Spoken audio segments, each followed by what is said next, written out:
Hello and welcome to Pockenrop. In this video it's time for the review of 2023.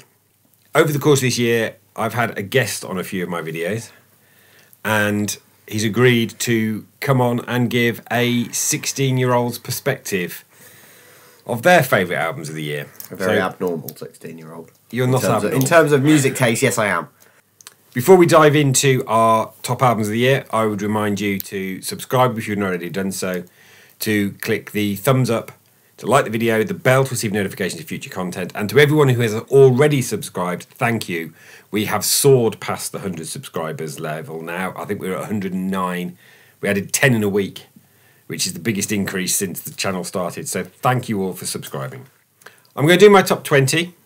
Joel will join us at the top 15 level, as he's got a top 15. So diving in at number 20, and this will get mentioned a little bit later on, I have placed Guts by Olivia Rodrigo. We have things to say, don't we? Yeah, but we can say them later. But we'll say them later, which is a trailer for things that are appearing on his list. Likewise, my number 19, which is Diamonds and Dance Floors by Ava Max. And again, appearing a little bit later, is my number 18, which is Lewis Capaldi's Broken by Desire to be Heavenly Sent. Yes, you got it right this time. Which might be one of the hardest album titles I've ever had to say. All three of those are coming up a little bit later. Number 17, however, isn't on your list, and it's the Foo Fighters with But Here We Are. When I re-listened to this, I had a great time up until the final two tracks, which are The Teacher and Rest, both of which really let the album down, knocking a good half point off. But tracks like The Glass and Under You and Rescued are so good. They really remind me of Medicine at Midnight, which was their previous album, and it's just those last two tracks tumble it out of the top 15. It's a really solid album. I think you possibly would actually like it if you were to listen to it. At number 16, I have placed 8 by Brooke Ligertwood. So I enjoyed everything about this album, and there's some really good songs on it. It's nowhere near as good as 7, which she released last year. And this is the highest placed Christian album this year. And I had quite a lot of Christian albums much higher last year. The reason it's not higher is simply that half of the tracks are her recordings of songs that have been out for up to 20 years. Like Desert Song and King of Kings. And they are great, great songs, but they've been out years. And so, in all conscience, much as I enjoyed the album, and I know I enjoy everything on it, it's not going to go higher because it's only half new. Yeah, it's only half new. So, into the actual top 15 now. And number 15 for you, Joel? My number 15 is Power to Play by McFly. I thought it was alright. You told me to listen to it. It's a good pop album, pop rock album. It's not pop. It's not. Well, McFly are a pop band. Okay, they are a pop band. They just happen to have released a rock album. Okay, I'll say what I was going to say later. Okay, it's also relevant later. Okay, my number 15 is contender for my biggest surprise album of the year. Except there are bigger surprises to come. Pink. I know I've often said I don't like Pink, but Trustful was a really good album. But not just Trustful, the title track, which is a great pop song, and the reason I even listened to the album in the first place was because of that. Someone wanted to do it for a birthday that I was playing bass at, so I had to learn it, and I found this is a pretty decent song. But there's also When I Get There, which I think might be about the death of Taylor Hawkins, the Foo Fighters drummer, which somewhat remiss of me that I didn't even mention him when I was looking at the Foo Fighters album earlier. But yeah, obviously that's tinged throughout the Foo Fighters album is the death of Taylor Hawkins, along with the death of Dave Grohl's mom. Just Say I'm Sorry, which concludes the record, and Never Not Gonna Dance Again, and it's a solid pop album. I just wish she wouldn't swear quite so often. But Pink's Trustful is my number 15. So my number 14 is very, very niche. I don't even know how I discovered her. It's Lauren Chimarelli's Please Stop Breaking My Heart. I mentioned it in the So that's your sophomore albums that you, yes. And it's just a good pop album. After re-listening to it earlier today, her voice bugged me a little bit more than it did on my first listen, which is why it's down here. It's gone down a bit, has it? Was it higher up? It probably would have been like 11, 12 before, but her voice has bugged me a little bit. R.I.P. Ruin Me, both great tracks. Okay. My number 14 is an album called Come Get Your Wife by Elle King. Now, if you've watched these channels before, you know I like southern rock, modern country kind of stuff, and this is firmly in that territory. I was aware of Elle King as a result of another song, X's and O's. X's and O's, which is one of my favourite songs of the 2010s. I love playing it, again, as a result of being in a covers band. And this is the same woman. However, X's and O's and this album are wildly different. This is a country album. And there's so many enjoyable tracks on, but I just have to highlight, if you haven't got the time to listen to all of it, is go and listen to Tulsa by Elle King. It's really strongly representative of the album anyway, but it's also the kind of thing I really like in the lyrics is there's a twist, a literal twist in the song Tulsa based on the word. And it's just really clever. That's the kind of thing I love. So Elle King, Come Get Your Wife at number 14. So my number 13 is the first of the three tracks you've already three albums you've already mentioned. Okay, so I shall make a few comments here too. And it is Subtract by Ed Sheeran. Subtract wasn't it actually in my top 20. He was just outside it. But go on. Oh, yeah. I don't mind mentioning it because if I could have done a 21, I possibly would have done. And this would have been 21. Well, good album. It is a really good album. Kind of sad. It's very sad, and it nearly brought me to tears when I was listening to it in a pub. When I was re-listening to it, Glad it didn't. I think it's I think it might be his second best album. I think it's better than Multiply. I agree. I think it goes Divide safely at number 1. Yes. Subtract, Multiply, maybe Equals, then Plus, then Autumn Variations at the bottom. Oh, well, that is what I wanted to talk about. So I did a review on this channel of Autumn Variations, and I said that it wasn't a 2-star album, as The Guardian had said, and it wasn't a 5-star album like Telegraph said. It was solidly in the middle at 3.5, 7 out of 10. I since listened to it a second time, and I have inched further closer to The Guardian's view. I've listened to it once. I was bored out of my mind. It was whiny. And the thing about Subtract is that Subtract is about things like his wife's cancer diagnosis, the whole plagiarism lawsuit that he was going through and all of that stuff, and is a downbeat record, isn't it? Yeah. But like it's more so not than Subtract. Whiny. It does not sound whiny. So what was the famous single from it? Eyes Closed, isn't it? Eyes Closed, yeah. Great song, Eyes Closed. And then Saltwater's really good. Saltwater's good, yeah. Boat's good. Boat's good. And those are the first 3 tracks of the album. So, but there's depth as you go further into the album. Number 13 for me, and this was strongly in contention for the first half of the year. And up until the end of June, this would easily have probably been in the number 1 spot. Which shows just how much came out in the latter half of the year. It's This Is Why by Paramore. This is pop punk, and I really enjoyed this album, having not actually heard anything by Paramore before. There's more to come on this record, as I know this is higher in Joel's list. But for me, I would recommend checking out the title track, Big Man, Little Dignity. I will bring up other tracks. I'm sure he will. But it's my number 13. Not my top 2. This Is Why by Paramore. So, my number 12 was a surprise, given that I've never really listened to this artist before, despite her being quite big, and it is Higher Than Heaven by Ellie Goulding. It's a good album, but it's a bit odd, mostly because she's so British in the way she sings. There are a lot of good tracks like Cure for Love and Intuition, but the easy standout track is Midnight Dreams, which is the opening track of the album, I think. And it's good. Very good. At number 12 for me is an album by a band who originally had my album of the year in 2021. It's from Nothing to a Little Bit More by the Lathams. Now, I reviewed this on the channel. I said that they had avoided sophomore album syndrome, and they have. However, the last track on it is a massive clunker, isn't it? Oh, it knocked it out.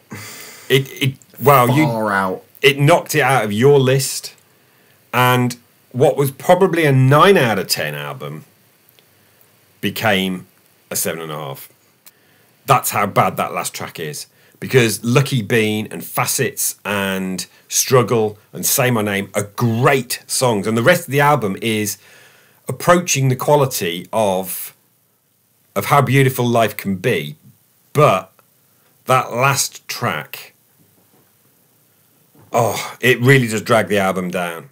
My number 11 is Broken by Desire to be Heavenly Sent by Lewis Cloudy. Yeah. I really actually quite enjoyed that on the second listen. I really, really quite enjoyed it on the second listen, because on the first listen, I thought he was a pound shop Ed Sheeran. Oh, but the reason I did give it a second listen is because Forget Me is so good. And that's more or less the reason why I gave it a second listen. Forget Me didn't come out this year. No, it didn't. It was a single last year, and I discovered it towards the start of this year. And if Tate McRae didn't exist, it would be my song of the year last year. Yep. I echo everything that you say on that. It is such a good song, Forget Me. But then the next two songs, which are also singles, are also really solid records. Wish You the Best and Pointless are... Wish You the Best is lovely. Although Wish brilliant. You the Best is channeling Adele. Yeah. My number 11 is another contender for most surprising listen of 2023. I went into this album not expecting to have as fun a time as I did. And it's Road by Alice Cooper. Now, Alice Cooper's been around over 50 years. He's a hard rock artist, which is possibly why you haven't listened to it. But what a late career masterpiece Road is. It rocks hard. It is thoroughly enjoyable. Tracks like Big Boots, yes, I did say boots, and I'm Alice and White Line Frankenstein are just cracking, fun rock songs. Into the top 10 then. So these are our top drawer albums of the year. Yep. So my number 10, Yep. you have listened to, but you didn't even consider. Okay. And that is The Album by the Jonas Brothers. I have listened to it. I can remember nothing about it. I am now going to give you my reasoning for why I didn't love McFly. Go on. I love cringe pop. Or as I like to call it, cringe pop. It's not really cringe pop. It's basically when pop is fused with another completely different genre. That's how I like to think of it. I completely made up the term cringe pop, but everybody cringes when I say that I like it.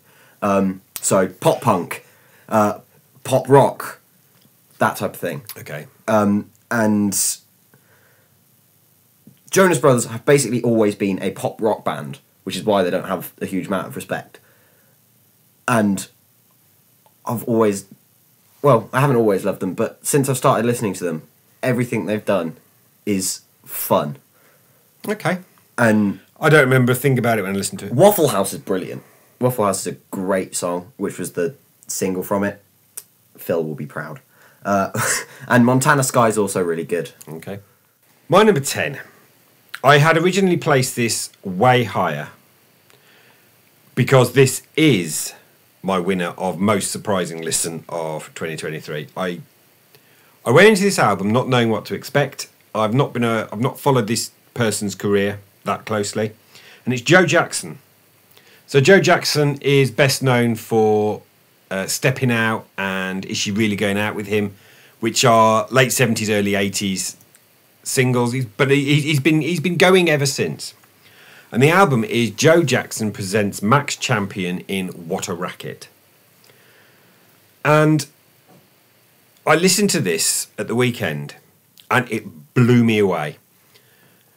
On second listening, it didn't quite hold up because it is built around a central conceit. The conceit being that there is a music hall songwriter called Max Champion whose music disappeared for over a century and has been rediscovered in the island of Malta, and Joe Jackson was presenting this music. And it's full of humour, clever lyrics, music hall style backing, and of course it's a conceit because it's all composed by Joe Jackson, but it was so much fun to listen to. Songs like This Sporting Life and Think of the Show and The Actress and the Bishop, or The Bishop Said to the Actress, whatever. Absolutely top songcraft. And it shocked me how good it was. What a Racket by Joe Jackson at number 10. My number 9 is completely surprise to me because I'd never heard of them before. Maybe because this is their debut album. Okay. Other than an EP, but that doesn't count. And that is Rene Rapp, Snow Angel. The reason it's not higher, because I really enjoyed listening to it, I've listened to it twice. The reason it's not higher, despite it having one of my favourite tracks of the year, which is Poison Poison, and also the wedding song. They're both great. The reason it's not higher is because she really sounds like she's trying to rip off the person who did my next album. My number 9 is a debut by a British pop artist that the only reason I listened to this is because Joel recommended it to me. It'll be coming up on his list. It's Amelia by Mimi Webb. I'm going to leave it there and I'll chip in when Joel speaks. Okay. So, my number 8 is Guts by Olivia Rodrigo. Which was in my 20, yes. Yeah, and again, that's why Rene Rapp really sounds like she's trying to sound like Olivia Rodrigo, Okay. which is why she's not. Olivia Rodrigo has a strong pop-punk voice, but not a great pop voice, I think. She sounds great in all of the pop-punk songs, even on Sour, like Good For You and Brutal. But on this album, the first 3 tracks are all great. All American. B. Yeah. Bad Idea, Right, and Vampire are all great. Right, now, you've mentioned it. You've mentioned the Can reason... I finish? I've got 2 more songs to mention. Say that. The reason that it made my top 20, and I wanted to actually do 20, is because of that song. Vampire. Now, it's masterful songwriting, in my opinion. Absolutely genius lyrics. And a melody that is surprising and twists and turns in ways that you don't expect it to. It's a contender for Song of the Year, easily, Vampire. And that was a surprise for me. Yeah, and continuing, there's also Ballad of a Homeschooled Girl, which is really clever in its lyrics. My number 8, which is a contender for my best new find of 2023, which basically means somebody that I am looking forward to going back into their back catalogue and discovering what else they've done, is The Lottery Winners with Anxiety Replacement Therapy. So this is a pop rock album, maybe. It's a concept album all around mental health, particularly around anxiety, based around how the lead singer was feeling, and he wrote all of these songs. Currently on Amazon, this is 26 quid, and I don't think it's worth that. But when I got it, it was an Amazon warehouse return. And then because it has the title of Anxiety Replacement Therapy, it was treated as a beauty and cosmetic purchase, and they were doing a 20% off. So not only did I get it way cheaper than that, I also got 20% off for a very random reason. meaning that it is also not only one of my contenders for best new find as a band, but best find altogether on Amazon for the price I paid for it. And I was listening to it again today. For me, it's really held up through repeated listenings. Tracks to check out would be Letter to Myself, which features Frank Turner. That is my favourite track on the album. Absolutely stunning track. It is heartbreaking in places. It's amazing. I know the verse lyrics are amazing, but it doesn't have a melody. But I also like Worry, the opening track. I like Worry. That's where my likes end. Really? I found the album, other than those two tracks, really quite boring. I really like Burning House. I thought that was fun. I really like Jenny. I think the one with Boy George is excellent. And one other really cool thing about it is that the final track, the title track, Anxiety Replacement Therapy, name checks all of the other tracks on the record, which just ties together the concept album that it is. I think it's really life affirming. My number 8. My number 7, I didn't expect to like. Okay. Because when albums are stylized in all caps, in regular text, rather than just on the cover, I genuinely don't like. Okay. I expect it to be incredibly, incredibly grungy and angry. But this album, which is Unhealthy, stylized all caps, by Anne-Marie. It's an album I loved, but I would never recommend. Why? Because everything I just said about albums where everything is stylized in all caps is half true. I really don't know what you're talking about. It's really kind of like sassy pop. I guess I'll call it that. I do not. You get would what hate you're talking it. about. You would Okay. hate it. Well, you say it was Anne-Marie, didn't you? Anne-Marie, yeah. 2002. 2002 is amazing, but that's not on this album.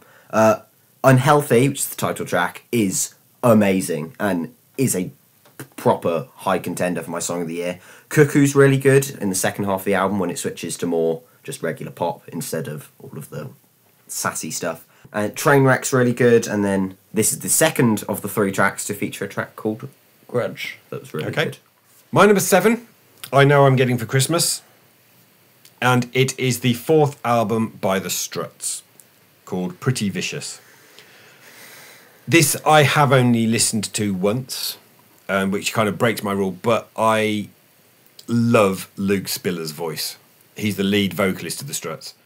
I know how much I like Luke Spiller's voice, and therefore, on one listening, it's going to stay in my top 10. I know it will.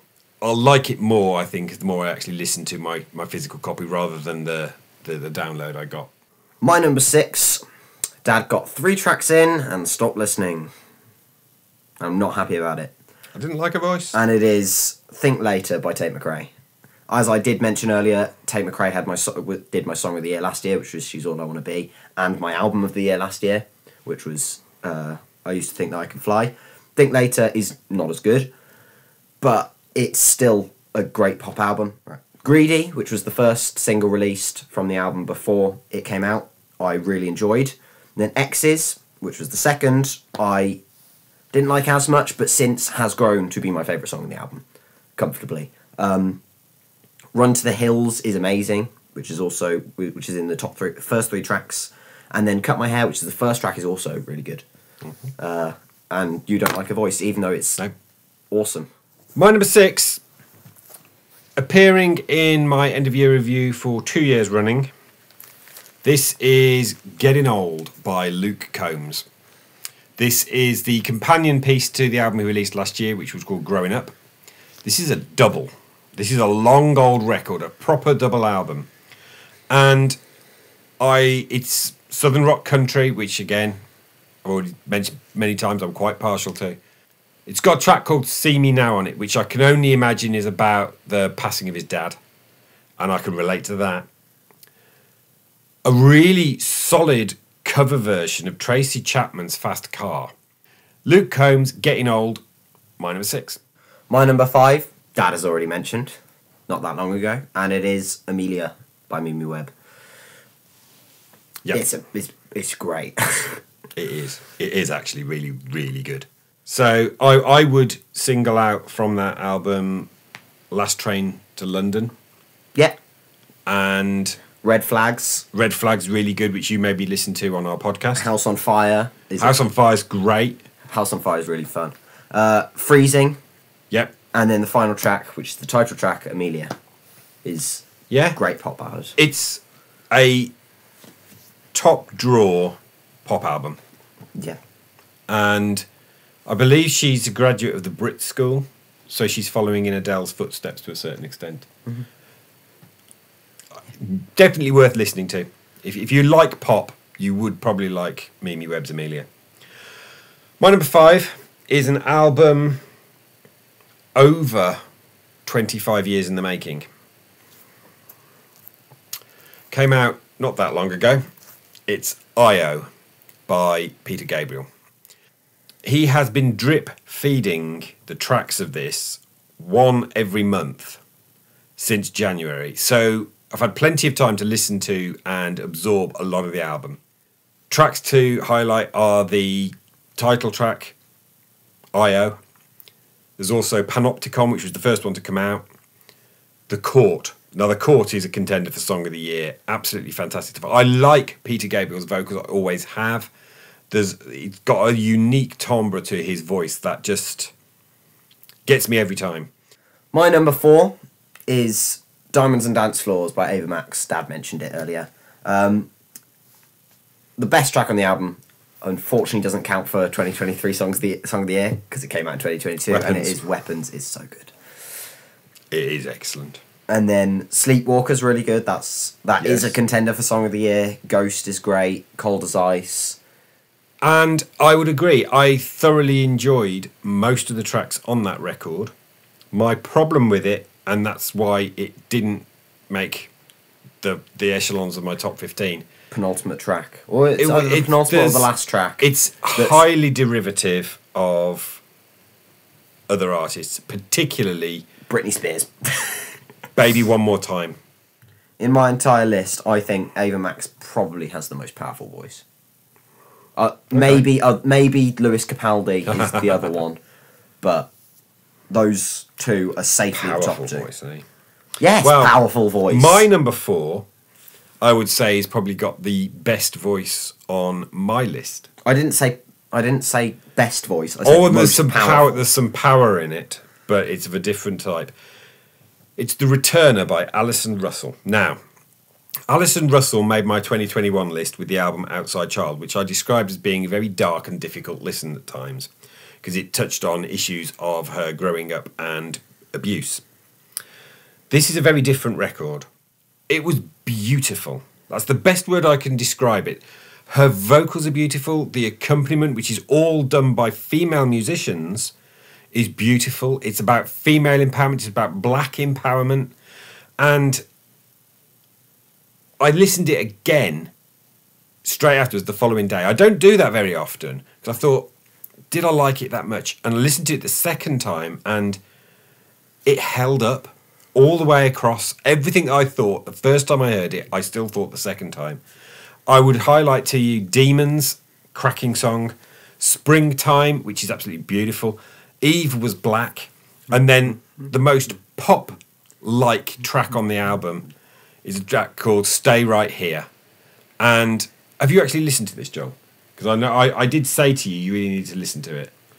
If you listen to Stay Right Here, I think you'd find an in. What are you mouthing about? Demons by Imagine Dragons. No, it's not that song. Yeah, I know.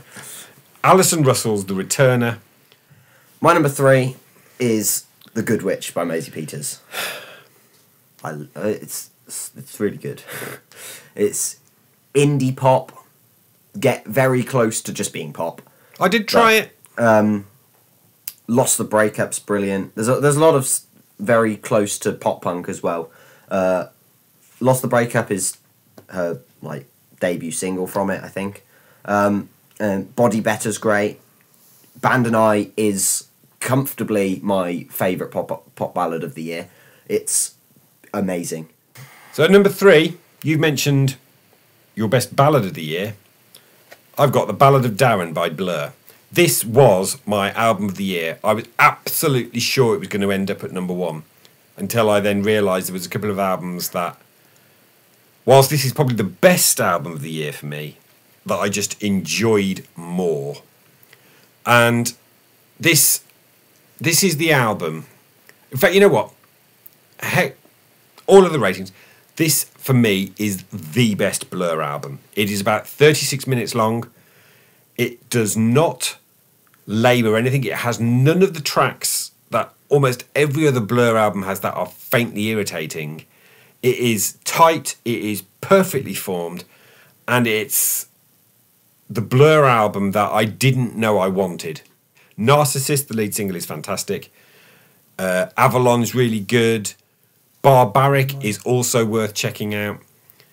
If this is to be Blur's last hurrah, then it's a great swan song. Ballad of Darren, number 3. My top 2 could go either way around. It completely depends on the day.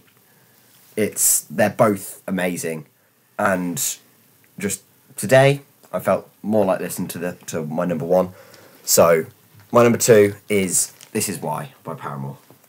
It's just brilliant pop punk. Not as good as Riot in my opinion. Riot is still my favourite album by them.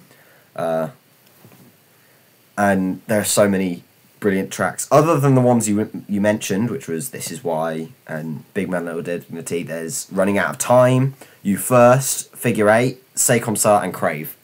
They're all amazing. Of that list, I think Figure Eight or You First are my favourite. Okay. But they're so good. So I got it for my birthday. My number 2, I Know I'm Getting for Christmas.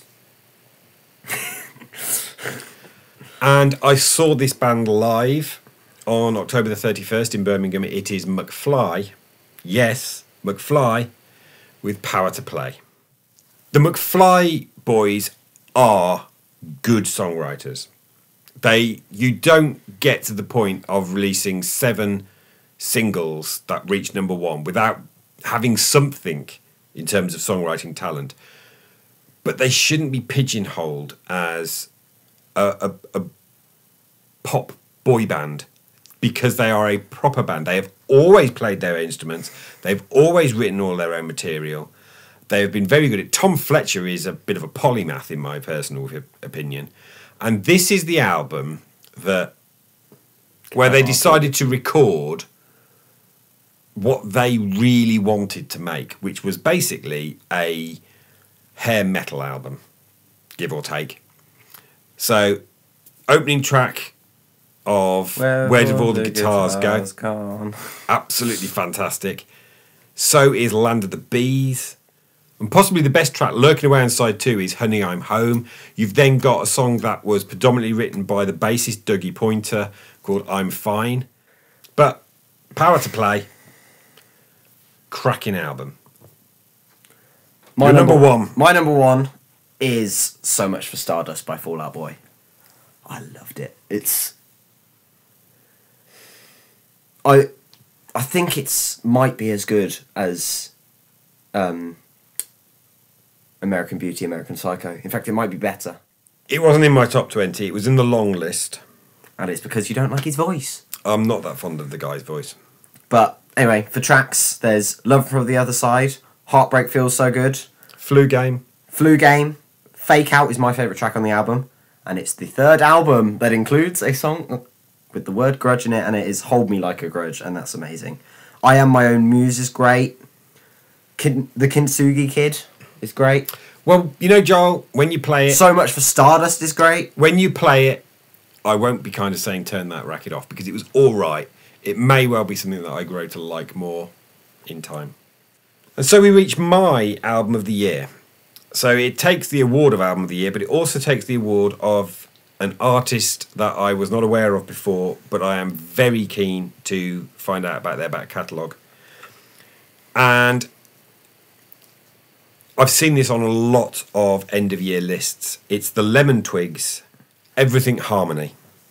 Now, I wouldn't have listened to this were it not for another YouTuber, Andrew Dixon, who said that it was almost certainly going to be his album of the year. So I thought, I'll give it a go.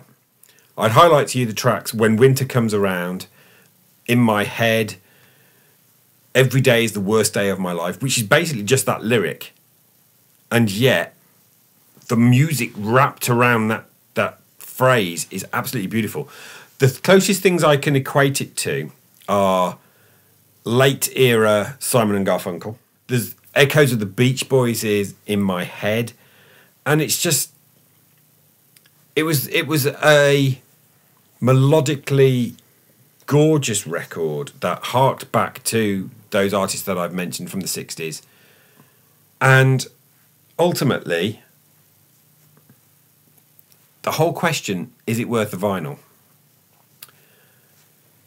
This album, I don't want on CD. I only want it on vinyl. And that is what made it take the top spot. So that concludes our top albums of 2023. I'd love to know what on our lists you've enjoyed or listened to yourself, or things that you found particularly great. I can't guarantee I'll actually have the time to go and listen to it, because I'm going to have to start listening to everything from 2024 next. And I've already heard a definite contender for next year's album of the year. That's coming out in May. Oh, there's a new Richard Thompson album. Oh, never mind. I thought you were talking about Saviours. Oh, and Saviours, Green Day. Yes, those will definitely be in contention. Look, man, I've got no brains. So now we're going to move on to our Songs of the Year contenders. So each of us have made a playlist of 15 tracks, which will be made available in the description below. We decided to impose a rule of only one per artist. In contention of my 15, there is That's Not How This Works by Charlie Puth. You remember I loved the Charlie album from last year. Honey, I'm Home by McFly. The Narcissist by Blur. The Glass by the Foo Fighters. Nothing Is As Good As They Say It Is by Sparks. Trustful by Pink. Queen of the Kings by Alessandra. Letter to Myself, The Lottery Winners. Vampire, Olivia Rodrigo. The American Dream Is Killing Me by Green Day. Now and Then by the Beatles. When Winter Comes Around, The Lemon Twigs. Is It Possible by Mimi Webb. Stay Right Here by Alison Russell, and Think of the Show by Joe Jackson. That's my 15 contenders. So my list is That's Not How This Works, Sabrina version by Charlie Puth featuring Sabrina Carpenter. And Dan and Shay. Yeah. Band and I by Maisie Peters. Still Alive by Demi Lovato.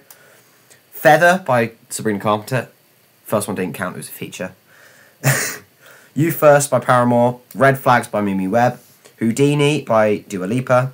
X's by Tate McRae. Look Mano Brains by Green Day. Unhealthy by Anne-Marie and Shania Twain. Waffle House by Jonas Brothers. Poison Poison by Renee Rapp. Vampire by Olivia Rodrigo. Sleepwalker by Ava Max, and Queen of the Kings by Alessandra. So we have a little bit of crossover. Okay. Am I right in saying you added Queen of the Kings when you heard it on my list Yes. just then? You had not considered it. I completely forgot about it. So, my number 5, I said earlier, masterful songwriting. I have placed Vampire by Olivia Rodrigo. And in my playlist, it will be the clean version that was released as a single. Your number 5? So my number 5 is X's by Tate McRae. Definitely not fifth best song on this list. It's just the one I have the most fun with. I think it's a really fun track. My number 4, Queen of the Kings by Alessandra. If you don't know what this is, this was Norway's entry in the Eurovision Song Contest this year. Should have won! My number 4 is Unhealthy by Anne-Marie and Shania Twain. I listened to it first time when it was in the charts, just after it came into the charts, about like late spring. And I thought it was alright. I added it to my playlist so I could listen to it more. And since then, it's rocketed up. I think it's amazing. My number 3, I have placed Letter to Myself by the Lottery Winners. Was that on your long list? Just out of the 15. Okay, yeah. just every time I hear it, it can actually really affect me. It's a really, really fine song. Your number 3? My number 3 is Red Flags by Mimi Webb. It's great. It was near the top of my list for the entire year since it came out. My number 2, and there was one thing that stopped this actually getting the top spot, and it was that actually it's not that great a song. It's more the fact that it exists at all is the miracle. It's Now and Then by the Beatles. And it isn't the best Beatles song. It isn't the best song of the year. But the emotion it evokes in me that this final Beatles song exists at all is what places it at number 2. Music is more than just the sound that comes out those speakers. It's how it makes you feel. And that's reflected in the fact that Now and Then is my number 2 of the year. And my number 2, despite you always claiming that I don't like pop ballads, is Band and I by Maisie Peters. It's... the story of it is really nice. It's just about a band and they fall in love with each other within the band as they're travelling around. And I'm wondering if we might actually have a crossover at our number 1. Yeah. If you pick what I think... well, you know what I picked, I think. Should we say it together? 1, 2, 3. That's not how this works. Sabrina's version, for me... I don't care which version it is, whether or not she's on it, because I think it's the song that carries it. We've basically picked the same song by Charlie Puth as our number 1 album song of the year. And the only difference is that I think Sabrina it has Carpenter been all sings year. the second verse, and I love her voice. The moment I heard it, I was pretty certain it's going to end up as my song of the year. It's just soars, and he's a great pop songwriter, is Charlie Puth. Yeah. I can't find it hilarious we picked the same song of the year. So that concludes the 2023 review of the year. If you like our interactions and our discussing music, particularly Joel's opinions, then you might want to check out our podcast, Generation Mix. A link is in the description below. Our most recent episode that's just come out was on Coldplay. But if you want to listen to something where the music is good, go and listen to one of the other episodes. I remind you to subscribe, like, and hit the bell to receive notifications of future content.